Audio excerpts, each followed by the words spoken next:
GT Holidays, South India's #1 travel brand வழங்கும் அன்பில் மகேஷ் பொய்யாமொழி எனும் நான், powered by Yasko shirts, dhotis and trousers.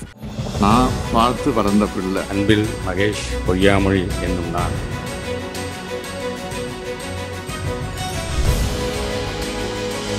சைக்காலஜிக்கலாகவே பார்த்திங்கன்னா பேரண்ட்ஸுடைய அந்த காலத்துலேருந்தே இருக்கிறது என்னென்னா கடனோடனாச்சும் வாங்கி நம்ம தனியார் பிள்ளை சேர்த்துக்கூடாதா அப்படிங்கிற ஒரு எண்ணங்கள் இன்றைக்கி வரைக்கும் அந்த பேரண்ட்ஸ் இருக்குது. அதில் ஆர்டி ஆக்டில் அந்த 25% கொடுக்குறது எல்லாமே பார்த்திங்கன்னா இது ஒன் ஆஃப் த ஒரு ரீசனாகத்தான் நம்ம பார்க்க முடியுது நம்ம. பட் அதையும் தாண்டி ஜனநாயக நாட்டில் இந்த குழந்தை இந்த ஸ்கூலில் தான் படிக்கணும் அந்த ஸ்கூலில் தான் படிக்கணும் நம்ம சொல்ல முடியாது. ஆட்சி மாற்றம் ஏற்பட்ட உடனே நான் ஃபஸ்ட்டு சட்டமன்றத்தில் போட்ட ஒரு முதல் தீர்மானமே அகெயின்ஸ்ட் நீட்டுக்காக தான் இருக்குது. போட்ட தீர்மானம் எங்கே தூங்கிட்டு இருந்துச்சு, அதை போகிறதுக்கு எவ்வளோ நாள் ஆச்சு, அங்கேருந்து கலப்புறதுக்கு நம்ம ஒரு போராட்டம் பண்ணுற மாதிரியான சூழ்நிலை இருக்கின்றது. அகைன் நான் திருப்பி சொல்கிறேன், இந்த விஷயத்தை பொறுத்த வரைக்கும் எங்களுடைய இன்டென்ஷனை யாரும் சந்தேகப்பட வேண்டிய அவசியம் இல்லை. மக்கள் என்ன நினைக்கிறாங்கன்னா, நம்ப வைக்கப்பட்டோம், இப்போ அது நடக்கவே இல்லை அப்படின்ற ஒரு எண்ணம் எல்லாருக்குமே இருக்குது. இது ஒன்று தான் உங்ககிட்ட இருக்கக்கூடிய பதிலாக இப்போது. ஏன்னா ரகசியம் இருக்குது, நாங்கள் நீட்டை ஒழிக்க போகிறோம் அப்படின்னு துணை முதலமைச்சர் அன்னைக்கு பேசினது, அது இன்னைக்கு வரைக்கும் திரும்ப எதிர்க்கட்சிகள் அதே தான் சொல்கிறாங்க. ரகசியம் அப்படிங்கிறது ரெண்டு விஷயம். ஒன்று, இப்போ இந்த பிஎம்சி நீ அக்செப்ட் பண்ணிக்கிட்டா தான் உனக்கு நான் பணத்தை தருவேங்கிற கான்செப்டே கிடையாது. ரூல் ஆஃப் லாங்கிறதே கிடையாது, கான்ஸ்டியூஷனே கிடையாது. எல்லாத்துக்குமே தெரியும், ஜேர்னலிஸ்ட் எல்லாத்துக்குமே தெரியும் அதை பற்றி. பட் ஆனால் அவங்கள பொறுத்த வரைக்கும் நாங்கள் சொல்கிறத ஒன் சைஸ் ஃபிட்ஸ் ஆல் அப்படிங்கிற மாதிரி ஏன் ஏற்றுக்கிட்டா என்ன அப்படிங்கிற மாதிரி ஒரு பெரிய மனப்பான்மையோடு அவங்க இருக்கும்பொழுது பள்ளி கல்வித்துறை அமைச்சர் அவர்களுக்கு வணக்கமும் வாழ்த்துக்களும். சமீபத்தில் என்னை ரொம்ப கவர்ந்தது உங்களுடைய மதயானை புத்தகம். அந்த ரொம்ப ஒரு சாலிடான ஒரு ஒர்க் அது. அதில் நீங்கள் நம்ம நேஷ்னல் எஜுகேஷன் பாலிசியை ஏன் நம்ம எதிர்க்கிறோம் அப்படின்றதுக்கான முழுமையான தரவுகளோட, ஆனால் நம்ம நேஷ்னல் எஜுகேஷன் பாலிசியை எந்த அளவுக்கு வேகமாக எதிர்க்கிறோமோ அதே அளவுக்கு வேகமாக நம்ம ஆரம்பத்திலேருந்து நம்ம பேசுனது தமிழ்நாட்டுக்கு தனியாக நம்ம ஸ்டேட் எஜுகேஷன் பாலிசி கொண்டு வர போகிறோம் அப்படின்றது. அதுக்கான ஒரு கமிட்டியும் அமைக்கப்பட்டது. அந்த கமிட்டி தன்னுடைய அறிக்கையும் அரசாங்கத்துக்கிட்ட சமர்ப்பிச்சாச்சு. ஆனால் அதில் என்ன சிக்கல் இருக்குது, இன்னும் ஏன் அதை அமல்படுத்த முடியல, எப்போ அதை அமல்படுத்த போகிறோம், இல்லை நேஷ்னல் எஜுகேஷன் பாலிசியில் இருக்கக்கூடிய பிட்ஸ் அண்ட் பீசஸை நம்ம அமல்படுத்திட்டு சமக்ர சிக்ஷா அபியானில் வரக்கூடிய அந்த நிதிக்காக நம்ம திரும்பவும் காத்திருக்க போகிறோமா? நேற்றைக்கு கூட உயர்நீதிமன்றத்தில் ஒரு தீர்ப்பு வந்திருக்கு. இந்த மாதிரி அதுக்கு டிஸ்மிஸ் பண்ணியிருக்காங்க பெட்டிஷனை, டைரக்ஷன் கொடுத்துருக்காங்க, சமக்ர சிக்ஷா அபியான் ஃபண்ட்ஸையும் இதையும் லிங்க் பண்ணக்கூடாது. உங்களுடைய பார்வை இன்னும் ஏன் நம்ம இன்னும் ஸ்டேட் எஜுகேஷன் பாலிசியை அமல்படுத்தாமல் இருக்கும்? அதில் என்ன சிக்கல் இருக்குது? பொதுவாக பார்த்திங்கன்னா, தமிழ்நாட்டு முதலமைச்சர் நாங்கள் ஆட்சி மாற்றம் ஏற்பட்ட பிறகு ஃபஸ்ட்டு மாநில பட்டியலுக்கு நம்ம கொண்டு வரதுக்கான எல்லா முயற்சியும் பண்ணணும்னு சொன்னதுலேருந்து, சரி ஃபஸ்ட்டு ஸ்டேட் எஜுகேஷன் பாலிசி முதல்ல நமக்கு என்ன தேவைன்னு நம்ம புரிஞ்சுக்கலாங்கிறனால தான் கடந்த ஆண்டு முன்னாள் நீதியரசர் தலைமையில் ஒரு 15 பேர் கமிட்டி கொண்டு த்ரூஅவுட் தமிழ்நாடு முழுவதும் போய் அங்கே இருக்கின்ற நம்முடைய சோகால் ஸ்டேக் ஹோல்டர்ஸ்னு சொல்லக்கூடிய ஸ்டூடெண்ட்ஸாக இருந்தாலும் சரி, ப்ரொஃபஸர்ஸ்லேருந்து அங்கே இருக்கின்ற கல்வியாளர்களேருந்து எல்லாத்துக்கிட்டையும் கருத்துக்களை வாங்கிட்டு இப்போ அதுக்கான இதை நம்ம முதலமைச்சர் அலுவலகத்தில் வழங்கியாச்சு. முதலமைச்சரிடம் அதை வழங்கியாச்சு. அதை மிக விரைவாக இப்போ அதில் ஸ்கூல் எஜுகேஷன் சம்மந்தமாகவும் இருக்கின்றது, காலேஜ் கல்லூரி சம்மந்தமாகவும் இருக்கின்றது. என்இபியை பொறுத்த வரைக்கும் அது சார்ந்த எஸ்சிபி தங்களோட கருத்துக்களை வாங்கியிருக்காங்க.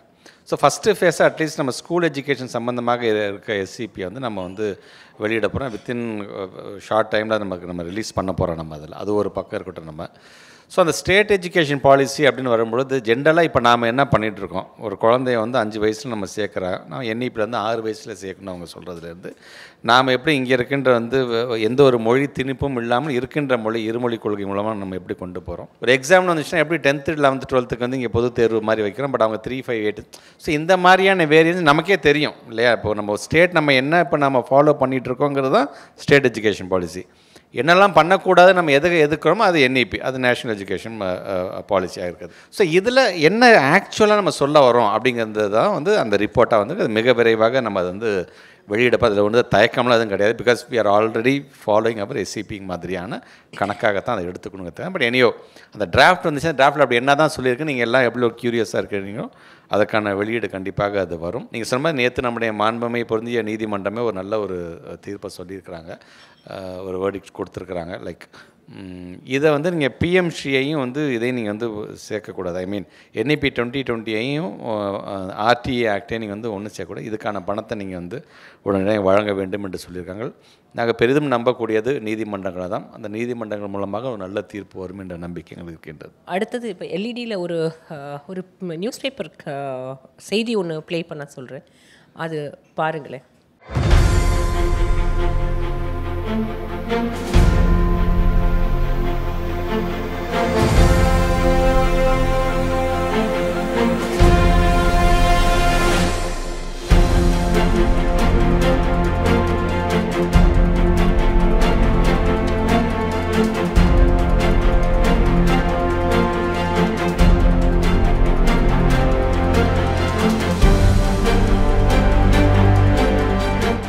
நீங்கள் வந்து பெருமுயற்சி எடுக்கிறீங்க. அதாவது அரசு பள்ளிகளில் மாணவர்களுக்கு அதாவது சிபிஎஸ்சி பள்ளிகள்லையோ இல்லை ICSE சிலபஸ் இருக்க ஸ்கூல்ஸில் கிடைக்கக்கூடிய அதே அளவு நாலேஜ் வந்து நம்முடைய அரசு பள்ளி மாணவர்களுக்கும் கிடைக்கணுங்கிறதுக்கு நீங்கள் பெருமுயற்சி எடுக்கிறீங்க. ஆனால் இந்த மாதிரி வந்து ஒரே ஒரு பிள்ளை தான் படிக்கக்கூடிய ஒரு பள்ளிக்கூடம் அப்படின்னா நமக்கு வந்து அது அரசாங்கம் அதை எப்படி மேனேஜ் பண்ண முடியும்? அங்கேயே வந்து நிறைய ஃபுட்ஃபால் இல்லை, அதிக எண்ணிக்கையில் குழந்தைகள் வருவதற்கான காரணம் என்ன? அதுக்கு இது வந்து எப்படி நிறைய இடங்களில், இது வந்து ஒரு உதாரணம் தான், இது மாதிரி நிறைய இடங்களில் இருக்குது. இதை வந்து எப்படி நீங்கள் சரி செய்ய போகிறீங்க? ஏற்கனவே வந்து இல்லம் தேடி கல்வி அது மாதிரியான நிறைய திட்டங்கள் கொண்டு வந்தோம். ஆனால் இது எங்கே லேப்ஸ் இருக்குது? இதை எப்படி நீங்கள் சரி செய்ய போகிறீங்க?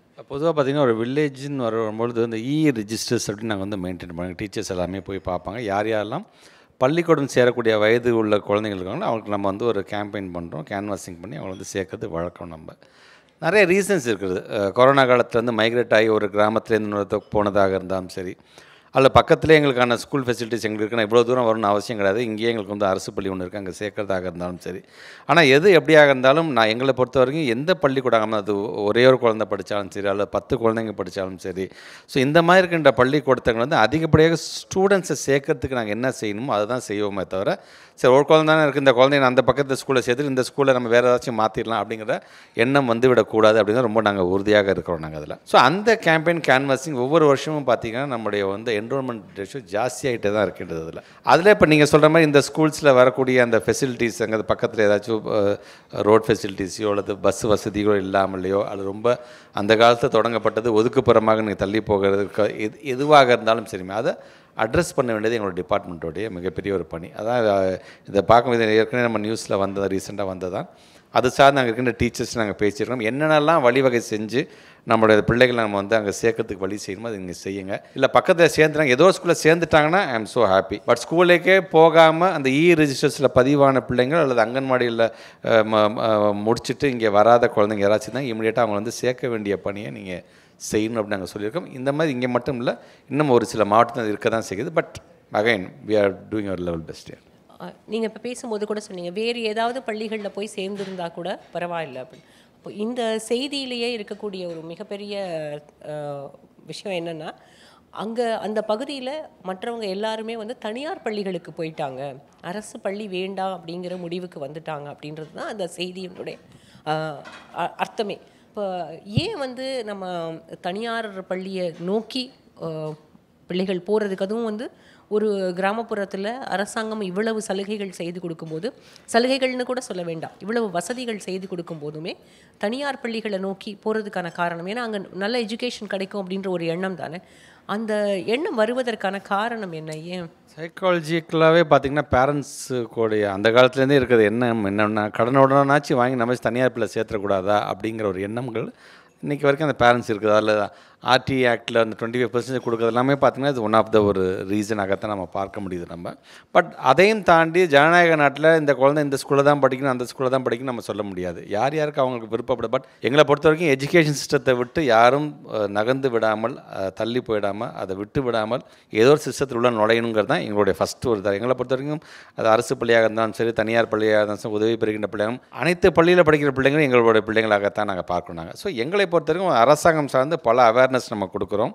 அரசு பள்ளியில் படிச்சுட்டு வந்தாங்கன்னா என்னென்ன பயன்கள் இருக்குதுன்னு சொல்கிறோம். புதுமை பெண் திட்டத்தை பற்றி சொல்கிறோம், தமிழ் புதல்வன் திட்டத்தை பற்றி சொல்கிறோம். அதே மீறி சில பேரண்ட்ஸ் வந்து அந்த மாதிரி போகிறாங்கன்னா அவங்க நம்ம கையை பிடிச்சி இழுக்க முடியாது இல்லையா. ஒரு அரசாங்கம் இவ்வளோ திட்டத்தை நாங்கள் கொடுக்குறோம், நீங்கள் பயன்படுத்திக்கோங்க அப்படின்னு நாங்கள் சொல்லும்போது அதை பயன்படுத்திக்கிட்டு ஒரு அரசாங்கத்தை திட்டத்தில் ஒரு பயனாளியாக மாற வேண்டியது அவங்களுடைய கடமையாகத்தான் அதை நான் பார்க்குறேன். நான் இப்போ ஒரு எல்இடியில் திரும்ப ஒரு விஷுவல் ஒன்று ப்ளே பண்ணுறோம். மீண்டும் நான் தெரிவிக்க விரும்புகிறேன், விரைவில் தமிழ்நாட்டில் திராவிட முன்னேற்ற கழகத்தினுடைய ஆட்சி உதயமான உடனே இந்த நீட் தேர்வை சட்டப்படி ரத்து செய்கிற முயற்சிகளை நாங்கள் முழுமையாக ஈடுபடுவோம், அதில் வெற்றி காண்போம் என்பதை நான் உறுதியோடு தெரிவித்துக் கொள்ள விரும்புகிறேன். தலைவர் தெளிவாக சொல்லிட்டார், திராவிட முன்னேற்ற கழகம் ஆட்சிக்கு வந்ததுன்னா கண்டிப்பா நீட் தேர்வு ரத்து செய்யப்படும்.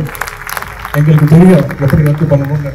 இந்த கேள்வி கட்டாயம் இருக்கும்னு உங்களுக்கு தெரிஞ்சிருக்கும். எனக்கு மட்டும் இல்லை, தமிழ்நாட்டில் இருக்கக்கூடிய ஒவ்வொரு மாணவனுக்கும் அல்லது ஒரு 12th ஸ்டாண்டர்டில் இருக்க ஸ்டூடெண்ட்ஸாக இருக்கட்டும், இல்லை அவங்களுடைய பெற்றோர்களாக இருக்கட்டும், அல்லது பெருவாரியானவர்கள் இந்த டாக்டர் கனவோடு இருக்கக்கூடியவர்கள் எல்லாருக்குமே இருக்கக்கூடிய கேள்வி இதுதான். இந்த 5 ஆண்டுகளில் இதை ஏன் செய்ய முடியல அப்படின்ற ஒரு கேள்வி ஒரு பக்கம் இருந்தாலும், இது வந்து ஒரு ஃபேக் ப்ராமிஸாக இருந்ததா அப்படின்ற இன்னொரு கேள்வி இருக்குது. இதை தாண்டி எனக்கு நீங்கள் வந்து காங்க்ரீட்டாக ஒரு ஆன்சர் நீங்கள் கொடுக்கணும்னு நான் எதிர்பார்க்குறேன். ஏன்னா நீட் வந்து தமிழ்நாட்டுக்கு வேண்டாம் நம்ம முடிவு பண்ணுறோம். அப்போ அதை விலக்கு பெறுவதற்கான வழி என்ன? இப்போ நம்முடைய மாண்பு முதலமைச்சரும் துணை முதலமைச்சரும் தேர்தல் நேரத்தில் சொன்னதான் அந்த ஸ்டாண்டில் நம்ம நிற்கிறோம். உங்களுக்கே தெரியும், ஆட்சி மாற்றம் ஏற்பட்ட உடனே நான் ஃபஸ்ட்டு சட்டமன்றத்தில் போட்ட ஒரு முதல் தீர்மானமே வந்து அகெயின்ஸ்ட் நீட்டுக்காக தான் இருக்குது. போட்ட தீர்மானம் எங்கே தூங்கிட்டு இருந்துச்சு, அதை போகிறதுக்கு எவ்வளோ நாள் ஆச்சு, அங்கேருந்து கலப்புறதுக்கு நம்ம ஒரு போராட்டம் பண்ணுற மாதிரியான சூழ்நிலை இருக்கின்றது.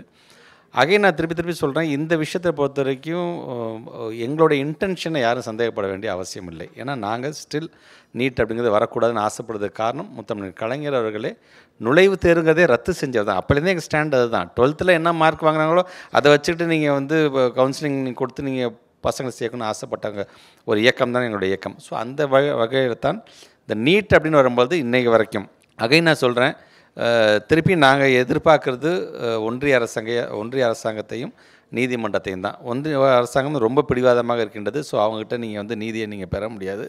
நீதிமன்றம் இன்றைக்கு வரலாற்று சிறப்புமிக்க பல்வேறு தீர்ப்புகளை இப்போ வழங்கிட்டு இருக்கிறது நம்ம கண்கூடாக நம்ம பார்க்க முடிகிறது. அதில் ஒன் ஆஃப் த தீர்ப்பாக இந்த தீர்ப்பும் வர வேண்டும் என்று நாங்கள் ஆசைப்படுறோம், போராடுறோம். இன்றைய வரைக்கும் நாங்கள் அமைதியாக இருக்கல, ஏதாச்சும் ஒரு விதத்தில் நாங்கள் போராடிக்கிட்டு தான் இருக்கிறோம்.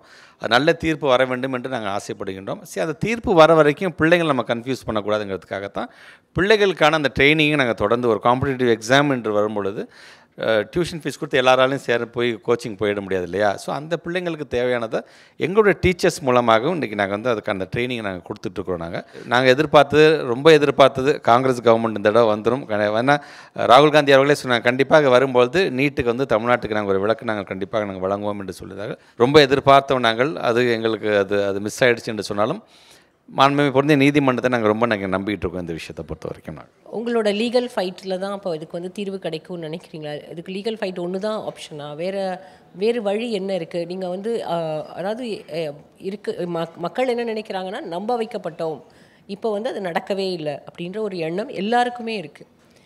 இது ஒன்று தான் உங்ககிட்ட இருக்கக்கூடிய பதிலாக இப்போது. ஏன்னா ரகசியம் இருக்குது, நாங்கள் வந்து நீட்டை ஒழிக்க போகிறோம் அப்படின்னு துணை முதலமைச்சர் அன்னைக்கு பேசுனது, அது இன்றைக்கி வரைக்கும் திரும்ப எதிர்க்கட்சிகள் அதே தான் சொல்கிறாங்க. சரி, ரகசியம் அப்படிங்கிறது ரெண்டு விஷயம். ஒன்று நீங்கள் சொன்ன மாதிரி லீகல் ஃபைட் ஒன்று இருக்குது, இன்னொன்று வந்து நாடாளுமன்றம், நமக்கான நாடாளுமன்றம் தான் அதை நினைக்கிறோம் நம்ம. சரி, நான் சிம்பிளாக நான் ஒன்று சொல்கிறேன், ஆங்கிலேயர்கள் இந்த ஆட்சி நாட்டை ஆண்டுட்டு இருக்கும் பொழுது விடுதலை கிடச்சிச்சு. நமக்கு விடுதலை கிடச்சும்போது ஒட்டுமொத்த இந்தியாவே என்ன சந்தோஷப்பட்டுச்சு, அப்பா நம்ம சார்ந்தவங்களே நம்மளை ஆளை போடுறாங்கப்பா, இனிமேல் நம்ம எல்லாமே நம்ம நினச்சது கிடைக்க போகுதுப்பா, ஃப்ரீடம் கிடச்சிருச்சுப்பா, இதுக்காக தானப்பா நம்ம எல்லோரும் ஒன்று சேர்ந்து உழைச்சி தான் நம்ம சொன்னோம். இல்லை தமிழ்நாடு மட்டும் தனியாக உழைக்காமல் இருந்துச்சு, அது இது சுதந்திரம் கிடைக்காமல் இருக்கிறதுக்கு எல்லோரும் தானே உழைச்சோம். இப்போ ஆங்கிலேயர் நாட்டோட்டே நம்ம விரட்டிட்டோம்ப்பா, இப்போ நமக்கான ஆட்சி வந்துருச்சுப்பா, நம்ம இந்தியர்களே நம்ம ஆளை போடுறாங்கப்பா, அவ்வளோ ஒரு ப்ரைடாக இருந்தோம் நம்ம. ஆனால் நம்மளை வஞ்சிக்கிறது யாருன்னு பார்த்தீங்கன்னா பேசாமல் ஆங்கிலேயர் ஆண்டிருக்கலாம் போல இருக்குமாங்கிற அளவுக்கு நீங்கள் வஞ்சிக்கக்கூடியதாகத்தான் இது இருக்கிறது. ஸோ இதை பார்க்கும்போது லீகல் ஃபைட் அண்ட் நாடாளுமன்றத்தை நாங்கள் ரொம்ப நம்பினது, எங்களுக்கான தீர்மானத்துக்கான ஒரு நல்ல ஒரு விடிவு காலம் இருக்கும் என்று சொன்னோம் நாங்கள். பட் அவங்க ரொம்ப பிடிவாதமாக இதில் நாங்கள் பின்வாங்கவே மாட்டோம் என்று சொல்கிறது தான் உள்ளபடியே வருத்தத்துக்குரியதாக இருக்கின்றது. இத்தனை குழந்தைங்க தங்களோட மனசை விடுறாங்களே அப்படிங்கிறது மிகப்பெரிய ஒரு வேதனையாக நாம் நினைக்கிறோம், நம்ம பிள்ளைங்க பட் அவங்களுக்கு அந்த நினப்பு வரலையே. தமிழ்நாடும் இந்தியாவில் தானே இருக்குங்க, அந்த எண்ணம் வந்துச்சுன்னா கண்டிப்பாக அதுக்கான ஒரு தீர்வை செஞ்சுருப்பாங்கன்னு தான் என்னோட எண்ணமாக இருக்குது. அடுத்தது திரும்ப ஒரு வீடியோ ஒன்று ப்ளே பண்ணுவோம். They are doing injustice. They are doing injustice to students of Tamil Nadu. They are ruining the future of Tamil Nadu students. தமிழ்நாட்டு மாணவர்களுடைய எதிர்காலத்தை நீங்கள் ரூயின் பண்ணுறீங்க, வீணாக்குறீங்க அப்படின்னு சொல்கிறார் மாண்புமிகு யூனியன் மினிஸ்டர் ஃபார் எஜுகேஷன். மத யானையிலே நிறைய அதுக்கான பதில்கள் நான் சொல்லியிருக்கேன். நான் எங்களுடைய அச்சீவர்ஸ் ரேஷியோ பார்த்திங்கன்னா நம்மளுடைய உங்களுக்கே தெரியும் நம்ம ஸ்டூடெண்ட்ஸ் இன்றைக்கி எந்த அளவுக்கு இருக்கிறாங்க, எப்படி சாதிச்சிட்ருக்கிறாங்க. நாட் ஓன்லி ஜஸ்ட் வந்து ஒரு கிராஸ் என்ரோல்மெண்ட் ரேஷியோவில் நாங்கள் 50%, 51% ரீச் பண்ணது மட்டும் இல்லாமல் ஏதோ ஒரு ஆர்ட்ஸ் அண்ட் சயின்ஸ் கல்லூரியில் எங்கள் பிள்ளைங்க சேர்றதை மட்டும் விரும்பலாங்க. அடுத்த கட்டத்துக்கு ப்ரீமியம் இன்ஸ்டியூஷன்ஸில் போய் அந்த குழந்தைங்க சேர நாங்கள் ஆசைப்படுறோம். இன்றைக்கி இந்த 4 வருஷத்தில் ஆட்சிக்கு மாற்றம் ஏற்படுறது மோர் தென் 900 ஸ்டூடெண்ட்ஸில் வந்து இப்போ ஐஐடியில் சேர்த்துட்டோம், ஐஏஎம்மில் சேர்த்துருக்கோம், நிஃப்ட்டில் சேர்த்துருக்கோம், நிஃப்டமில் சேர்த்துருக்கோம், நேஷ்னல் லா யூனிவர்சிட்டியில் நாங்கள் சேர்த்துருக்கோம், எஸ்ஒஇஎல்ல சேர்த்துருக்கோம். ஏன் உலகம் முழுவதும் போய் இன்றைக்கி ஃபுல் ஸ்காலர்ஷிப்பில் போய் சேர்கிற குழந்தைங்கள வழக்கு இன்றைக்கி நாங்கள் இந்த ஒரு ரேஷியோ நான் கொடுத்துட்டோம். இப்போ இவங்க சொல்கிற மாதிரி சமகர சிக்ஷாவில் இவங்களே பார்த்திங்கன்னா ஒரு 20 அப்ஜெக்டிவ்ஸ் வந்து கொடுக்குறாங்க. அந்த 20 அப்ஜெக்டிவ்ஸில் ஒட்டுமொத்த இந்தியாவிலே பார்த்திங்கன்னா 19 அப்ஜெக்டிவ்ஸில் வந்து டாப்பில் இருக்கிறது தமிழ்நாடு, 20க்கு 20 இருக்கிறது கேரளாவில் இருக்கிறாங்க. பட் ஆனால் குஜராத்தாக இருந்தாலும் சரி, உத்தரப்பிரதேஷாக இருந்தாலும் பார்த்திங்கன்னா இந்த 20ல் 8 தான் அவங்க டாப்பில் இருக்கிறாங்க. இது இல்லாமல் பீகார் நீங்கள் எடுத்துக்கிட்டீங்க அப்படின்னு பார்த்தீங்கன்னா 3 இடத்துல தான். ஆனால் இவங்க எல்லாத்துக்குமே பணத்தை கொடுத்துட்டாங்க, எல்லாத்துக்கும் பணத்தை ரிலீஸ் பண்ணிட்டாங்க. ஆனால் இவங்க செட் பண்ணுறக்குள்ள எல்லாத்துலேயுமே டாப்பில் இருக்கிறோம் நம்ம, ஆனால் நமக்கான அந்த பணத்தை அவங்க ரிலீஸ் பண்ணாமல் இருக்கிறாங்க. ஸோ இப்போ நீங்கள் தான் சொல்லணும், பிள்ளைங்களோட எதிர்காலத்தில் யார் விளையாடுறா. இப்போ அந்த பிஎம்ஷி நீ அக்செப்ட் பண்ணிக்கிட்டா தான் உனக்கு நான் பணத்தை தருவேங்கிற கான்செப்டே கிடையாது, ரூல் ஆஃப் லாங்கிறதே கிடையாது, கான்ஸ்டியூஷனே கிடையாது. எல்லாத்துக்குமே தெரியும், ஜேர்னலிஸ்ட் எல்லாத்துக்குமே தெரியும் அதை பற்றி. பட் ஆனால் அவங்கள பொறுத்த வரைக்கும் நாங்கள் சொல்கிறத ஒன் சைஸ் ஃபிட்ஸ் ஆல் அப்படிங்கிற மாதிரி ஏன் ஏற்றுக்கிட்டா என்ன அப்படிங்கிற மாதிரி ஒரு பெரியண்ணன் மனப்பான்மையோடு அவங்க இருக்கும்பொழுது எங்கள் பிள்ளைங்களுக்கு என்ன வேணும் எங்களுக்கு தெரியும் சார். எங்கள் பிள்ளைங்க நாங்கள் எந்த உயரத்தில் இப்போ நாங்கள் கொண்டு போய் வச்சுருக்கிறோம். ஒட்டுமொத்தமாக இன்றைக்கி இந்தியாவே எங்களை பார்த்து பெருமைப்படுகிறது. ஏன் இருமொழி கொள்கையில் படித்து அப்துல் கலாம்லேருந்து இன்றைக்கி இருக்கின்ற ஐஎஸ்ஆர்ஓ டைரக்டர் திரு நாராயணன் சார் வரைக்குமே பார்த்தீங்கன்னா எங்களுடைய கரிக்குலமில் படிச்சுட்டு வந்தவங்க தானே. ஏன் இதெல்லாம் உங்கள் கண்ணுக்கு தெரிய மாட்டேங்குது தான் எங்களுடைய மிகப்பெரிய ஒரு வருத்தமாக இருக்கின்றது. அதனால தான் இப்போ இன்றைக்கி இந்த மொழின்னு வரும்போது கூட நம்முடைய கனிமொழி ஒன்று ரொம்ப அழகாக சொல்கிறாங்க, யூனிட்டி அண்ட் டைவர்சிட்டி தான் எங்களுடைய நேஷனல் லாங்குவேஜ்னு சொல்கிற அளவுக்கு ஒரு கட்சி பேசுது அப்படின்னா அந்த கட்சியோட இன்டென்ஷன் என்னவாக இருக்கும்.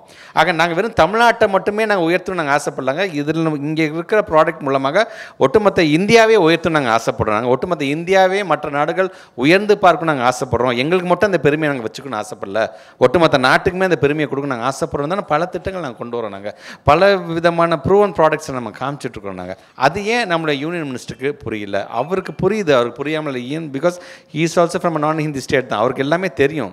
பட் அவர் சார்ந்திருக்கின்ற கட்சி அந்த மாதிரி இருக்கின்றது. அதனால தான் மத யானை புத்தகம் எழுதும்போது இதை நாங்கள் அரசியல் சார்ந்தே இந்த புத்தகத்தை நாங்கள் எழுதலை.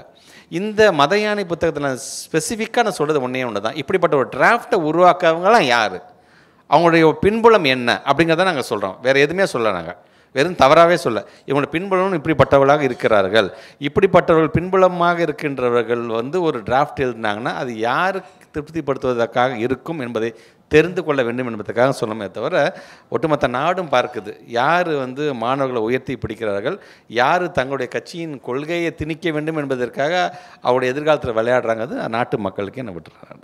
சமீபத்தில் நான் முன்னால் ஒரு டிஸ்க்ளைமர் போட்டு ஆரம்பிக்கிறேன், கொஞ்சம் கான்ட்ரவர்சியலாக சில கேள்விகள் வைக்கணும். ஏன்னா நீங்கள் வந்து கட்டாயம் எப்படிப்பட்ட கேள்விகளாக இருந்தாலும் உங்களால் எதிர்கொள்ள முடியும், நீங்கள் ஆன்சர் பண்ணுவீங்கன்றது தெரியும். சமீபத்தில் வந்து நம்முடைய டீச்சர்ஸ் ஒரு 2 ஆண்டுகளுக்கு முன்பு வந்து டிபிஐ வளாகத்துக்குள்ளே ஒரு மிகப்பெரிய போராட்டம் நடந்தது. நிறைய கோரிக்கைகள் எல்லாம் முன் வச்சாங்க. இன்றைக்கி தமிழ்நாட்டில் வந்து நிறைய இடங்களில் நிறைய பள்ளிகளில் ஆசிரியர் பற்றாக்குறை அப்படி இருக்கின்ற ஒரு மிகப்பெரிய குற்றச்சாட்டு ஒன்று இருக்குது.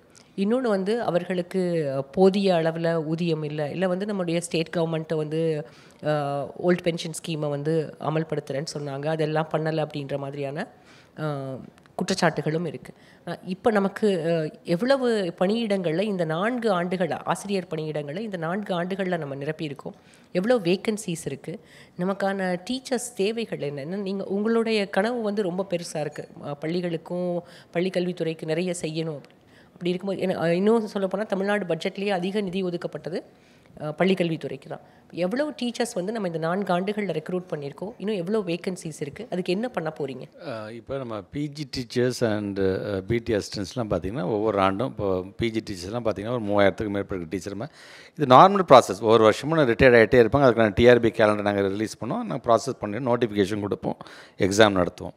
இப்போ கிட்டத்தட்ட பார்த்திங்கன்னா ஒரு 3129 டீச்சர்ஸ்க்கு வந்து பிடி அசிஸ்டன்ஸ்க்கு வந்து லாஸ்ட் இயர் நாங்கள் நோட்டிஃபிகேஷன் கொடுத்து எக்ஸாம்லாம் முடிச்சுட்டு நவம்பர் மாதம் லாஸ்ட் இயர் நவம்பரில் அவங்க அப்பாயின்மெண்ட் ஆர்டர் லெவலுக்கு சர்டிஃபிகேட் வெரிஃபிகேஷன் லெவலுக்கு நாங்கள் முடிச்சிட்டோம் பொழுது அதில் நான் டீச்சிங் ஸ்டாஃப்ஸ்க்கு எங்களுக்கு 2% நீங்கள் வந்து இடஒதுக்கீடு தரணும் ஒருத்தங்க கோர்ட்டுக்கு போகிறாங்க. ஸோ கோர்ட்டுக்கு போகும்போது அது அங்கே கோர்ட்டில் போய் நிற்கும்போது என்ன சொல்கிறாங்க, நாங்கள் சொல்கிற வரைக்கும் நீங்கள் வந்து இந்த அப்பாயின்மெண்ட் ஆர்டர் ரிலீஸ் பண்ணக்கூடாதுன்னு. அப்புறம் திருப்பி அந்த கோர்ட்டில் நாங்கள் ஃபைட் பண்ணும்போது எங்களுக்கு அதுக்கான அந்த கேஸுக்கான இஷ்யூ நம்பர் ஆகிறதுக்கே எங்களுக்கு ஒரு மிகப்பெரிய போராட்டமாக இருக்குது. ஸோ இதெல்லாம் தாண்டி இன்றைக்கி ஆல்மோஸ்ட் இப்போ ஒரு வேர்டிக்ட் வந்துருச்சு. இப்போ ஜூலை மாதம் வந்து ஒரு 3129 பேருக்கு நம்ம கொடுக்க போகிறோம். அதில் வந்து இப்போ செகண்டரி கிரேட் டீச்சர்ஸ் இருக்கிறாங்க, பிஜிஸும் அதில் வரப்போகிறாங்க. இப்போ செகண்டரி கிரேட் டீச்சர்ஸ்லாம் நீங்கள் கணக்கு எடுத்துட்டிங்கன்னா 2011 10-11 வருஷத்துக்கு அப்புறமேட்டு தான் நாங்கள் எக்ஸாமே நடத்தியிருக்கோம். இது அது வரைக்கும் யாருமே ரெக்ரூட்மெண்ட்டே பண்ணலை. ஸோ நாங்கள் இப்போ அதை பண்ணி இப்போ அதுக்கான கொண்டு வந்திருக்கோம். நீங்கள் சொல்கிற மாதிரி எங்களுக்கு வந்து இப்போ எங்கேயுமே டீச்சர்ஸ் இல்லாமல் ஸ்கூல் முடங்கி போயிருக்கு, பாடம் நடத்தாமல் இருக்குதுங்க எங்கேயுமே கிடையாது. தற்காலிக ஆசிரியர் எஸ்எம்சி மூலமாக பிடிஏ மூலமாக அது ஒரு பக்கம் நாங்கள் ஏன்னா ஒரு பக்கம் நாங்கள் வந்து கோர்ட்டை நாங்கள் ஃபேஸ் பண்ண வேண்டியதாக இருக்கின்றது, ஒரு பக்கத்துக்கு வந்து ஸ்டூடெண்ட்ஸுக்கு அதனால் அஃபெக்ட் ஆகாமல் தற்காலிக ஆசிரியர் நாங்கள் நியமிக்க வேண்டியதாக இருக்குது. இதெல்லாம் நாங்கள் வந்து ஒரு பக்கம் நாங்கள் அதை செஞ்சுக்கிட்டு தான் இருக்கமே தவிர நான் வந்து மறுப்பு தெரிவிக்க விரும்பல. பட் அகைன் டீச்சர்ஸ்க்கான இந்த வருஷத்துக்கான கேலண்டரில் கண்டிப்பாக இந்த வருஷத்தில் எப்படியாச்சும் ஒரு 6000 பேர்னாச்சும் அங்கே எடுத்துருக்கணும். ஏன்னா கிட்ட மோர் தென் 10,000 கிட்ட இப்போ எங்களுக்கு வேக்கண்ட் இருக்குது எங்களுக்கு. ஏன்னா ஒவ்வொரு வருஷமும் ஆகிற ரிட்டையர்மெண்ட் ஆகிறதுனாலும் சரி, இல்லை இந்த மாதிரி கேசஸ் மூலமாக ரெக்ரூட் பண்ண முடியாமல் நிற்கிறதாக இருந்தாலும் சரி. ஆனால் எங்களை பொறுத்த வரைக்கும் எங்கள் டிபார்ட்மெண்ட்டில் டிஆர்பி மூலமாக நாங்கள் செய்ய வேண்டியது ஒவ்வொரு வருஷம் நாங்கள் செஞ்சுக்கிட்டே தான் நாங்கள் இருக்கோம். நாங்கள் ஸோ கண்டிப்பாக இந்த வருஷம் எண்டுக்குள்ளார, ஏன்னா தமிழ்நாடு முதலமைச்சர் சொன்ன மாதிரி 2026 பிப்ரவரிக்குள்ளார 19,000க்கும் மேற்பட்டிருக்கிற ஆசிரியர்கள் பேராசிரியர்கள் நாங்கள் எடுத்துருவோம் அப்படின்னு சொல்லியிருக்கோம். அதை அந்த இலக்கை நோக்கி நாங்கள் ஓடணும். ஸோ அப்படி ஓடும்போது இந்த மாதிரி அங்கங்கே ஒரு நீதிமன்றத்தின் மூலமாக நிற்கும் பொழுது எங்களால் அடுத்த கட்ட நகர முடியாமல் இருக்கிறது எங்களுக்கு. ஏன்னா இது ஒரு நம்பர் ஆகிறதுக்கே நாங்கள் போராட வேண்டிய ஒரு சூழ்நிலை இருக்குன்னு தான் இந்த வந்துருச்சு. இந்த மாதம் வருது, அடுத்த மாதம் வருது, நாங்கள் போராடி இன்றைக்கி இந்த இடத்துல வந்து நிற்கிறோம் அப்படின்னு சொல்கிறது இந்த போராட்டத்தோட வெற்றியாக மிக விரைவாக இந்த ஜூலை மாதத்தில் நாங்கள் கொடுக்க போகிறோம். கடைசியாக ஒரே ஒரு நாங்குநேரியில் மாணவன் சின்னதுரை தாக்கப்பட்ட பிறகு ஜஸ்டிஸ் சந்துரு தலைமையில் ஒரு தனிநபர் குழு ஒன்று அமைச்சோம். நம்ம அந்த குழுவினுடைய அறிக்கை, அதாவது சந்துரு அவர்கள் வந்து ஒரு ரிப்போர்ட் கொடுத்துட்டாங்க, ஒரு டீட்டெயில் ரிப்போர்ட். அவர் கொடுத்த ரிப்போர்ட்டில் வந்து நிறைய இடங்களில் வந்து பள்ளிகளினுடைய, அதாவது அரசாங்கம் நடத்தக்கூடிய பள்ளிகளுடைய பெயரிலேயே அந்த ஜாதியினுடைய பெயரும் இருக்குது. இது எல்லாத்தையும் நம்ம நீக்கிடணும். அப்போ தான் வந்து பள்ளிகள் அளவில் இருக்கக்கூடிய அல்லது மாணவர்கள் மத்தியில் இந்த ஜாதி பேசக்கூடியது வந்து குறையும், அல்லது வந்து ஒழிக்க முடியும் அப்படின்றத ரெக்கமெண்டேஷனில் கொடுத்துருந்தார். அந்த ரிப்போர்ட் பேஸ் பண்ணி நம்ம என்ன நடவடிக்கை எடுக்க போகிறோம், இல்லை எதுவும் நடவடிக்கை எடுத்திருக்கோமா? இப்போ ஒரு நபர் கமிஷனில் அவங்க சந்துரு சார் வந்து நிறையா கொடுத்துருக்காங்க. ஏன்னா அதுக்கு சார்ந்து ரிப்போர்ட் வெளியில் வரும்போது பார்த்திங்கன்னா ஒரு சிலர் வந்து பார்த்திங்கன்னா அதுக்கு பெரிய எதிர்ப்பு தெரிவிச்சுலாம் அதை பேசினாங்க. அதில் இருக்கிற அகைன் சொல்கிறாங்க, அதுக்கு அவரோட என்ன இன்டென்ஷன் அவர் சொன்னாருங்கிறதே வந்து அவங்க விட்டுறாங்க அவங்க. ஸோ அப்படி சொல்லும்போது தான் அவர் வந்து இந்த ஜாதி அடையாளம் காட்டுகின்ற கயிறை கட்டுறதாக இருந்தாலும் சரி, இதெல்லாம் வந்து தேவையில்லாத விஷயங்கள். நீங்கள் சொல்கிற மாதிரி பெயர், அந்த ஜாதி பெயர் இருக்கக்கூடாதுங்க. சரி, ஒரு அரசாங்கம் எடுக்கக்கூடிய எந்த முடிவாக இருந்தாலும் அந்த எடுக்கிற முடிவுனால ஒரு பிரச்சனையை இடக்கூடாது. ஸோ அது சென்சிட்டிவாக இடக்கூடாதுங்கிறதுல வந்து ரொம்ப நம்ம கவனமாக இருக்கும். அதனால் எங்களை பொறுத்த வரைக்கும் தமிழ்நாட்டு முதலமைச்சர் நடந்து வந்த சட்டமன்றத்தில் கூட பார்த்திங்கன்னா காலனி அப்படிங்கிற ஒரு பெயரை நிமிட்டு வேறு எந்த இடத்துலையும் வந்துடக்கூடாது அப்படின்னு ஒரு மிகப்பெரிய ஒரு அறிவிப்பு நாங்கள் கொடுக்குறோம் நம்ம. ஏன்னா அந்த காலனிலேருந்து வராங்கன்னு சொல்கிறதே அந்த பிள்ளைங்களுக்கு ஒரு இன்ஃபீரியர் காம்ப்ளெக்ஸை கொடுத்துடக்கூடாது அப்படின்னு ஆசைப்பட்டவங்க தான் நாம். உங்களுக்கே தெரியும், சைக்கிள் கொடுத்தாங்க இல்லையா? சைக்கிள் கொடுக்கும்போது அம்மையார் அவங்க கொடுக்கும் பொழுது யார் எஸ்சி எஸ்டி பிரிவோ சார்ந்தவங்களோ அவங்களுக்கு வந்து இந்த சைக்கிள் போகணும்னா ஃபஸ்ட்டு அதுக்கான அறிவிப்பே வந்தது. அப்படி அறிவிப்பு வந்தபோது சைக்கிளில் வரவனெல்லாம் ஒரு மாதிரியான பார்வையை பார்க்கும்பொழுது தான் முத்தமிழ் கலைஞர் ஆட்சிக்கு வந்தபோது சைக்கிளுங்கிறது எல்லாத்துக்கும் கொடுங்க, 11th ஸ்டாண்டர்ட் 12th ஸ்டாண்டர்ட் எல்லாத்துக்கும் சைக்கிளில் போய் சேரணும். ஏன்னா சில மாணவர்கள் வந்து எக்கனாமிக்கலாக அவன் பேக்ரவுண்டாக இருப்பான், அவன் பிசி வகுப்பாக இருப்பான், எம்பிசி வகுப்பாக இருப்பான், அவனுக்கு சைக்கிள் வேணும்னு ஆசை இருக்கும். ஆனால் அந்த சைக்கிள் வேணும்னு ஆசை இருந்துச்சுன்னா அந்த சைக்கிளில் போனால் நம்மளை வேறு மாதிரி பார்வை பார்த்துருவாங்க அப்படிலாம் ஒரு எண்ணம் இருந்துச்சு. அது பிள்ளைங்களுக்கு வரக்கூடாதுன்னு ஆசைப்பட்ட இயக்கம் நம்ம. அதனால தான் எல்லாத்துக்கும் சைக்கிள் வந்து இதில் பாகுபாடு பார்க்காதீங்கப்பா, எல்லா பிரிவுக்கும் சைக்கிளை கொண்டுங்கன்னு சொன்னது கலைஞர். ஸோ அப்படிப்பட்ட ஒரு சமூக நீதி சார்ந்திருக்கிற ஒரு இயக்கத்தை சார்ந்துக்க நாங்கள் இன்றைக்கி சந்துரு கமிட்டியும் ஒரு சில கருத்துக்கள்லாம் சொல்லி இருக்கிறது கண்டிப்பாக முதலமைச்சரோட கவனத்துக்கு போயிருக்குது. அதில் எதெல்லாம் உடனடியாக நம்ம நிறைவேற்றலாம், எதெல்லாம் எப்படி மாற்றி அமைக்கலாம் என்கிற அந்த விவாதம் நடந்து கொண்டிருக்கின்றது. கண்டிப்பாக அவர் எடுத்துக்கிட்ட முயற்சி அது வீண் போகாத அளவுக்கு நம்ம கண்டிப்பாக அதை செய்வோம். உங்களுடைய பதில்கள் எல்லாத்துக்குமே நன்றி சார். தேங்க்யூ. தேங்க்ஸ்மா. தேங்க்ஸ். எப்படி இருந்தது உங்களுக்கு ஃபாரின் எக்ஸ்பீரியன்ஸ்? எங்கே போயிருந்தீங்க? நாங்கள் தான் ஃபஸ்ட்டு யூரோப்பில் ஜெர்மனி வந்து போனோம். தம்பி சொல்ல மறந்துட்டா 2 நாடு போனோம். அப்படியா? பக்கத்தில் ஆஸ்ட்ரியான்னு சொல்லிட்டு இன்னொரு யூரோப் கண்ட்ரிக்கும் அழைச்சிட்டு போய் புக்கில் எல்லாம் படிச்சிருக்கேன். கொஞ்சம் சீக்கிரம் பிறந்துட்டோம் போல இருக்கு அப்படின்னு ஃபீல் பண்ணுற அளவுக்கு இருக்கு. Holidays-nale, adu namma GT Holidays da. South India's #1 travel brand. Yasko, Yasko. Yasko, shirts and trousers.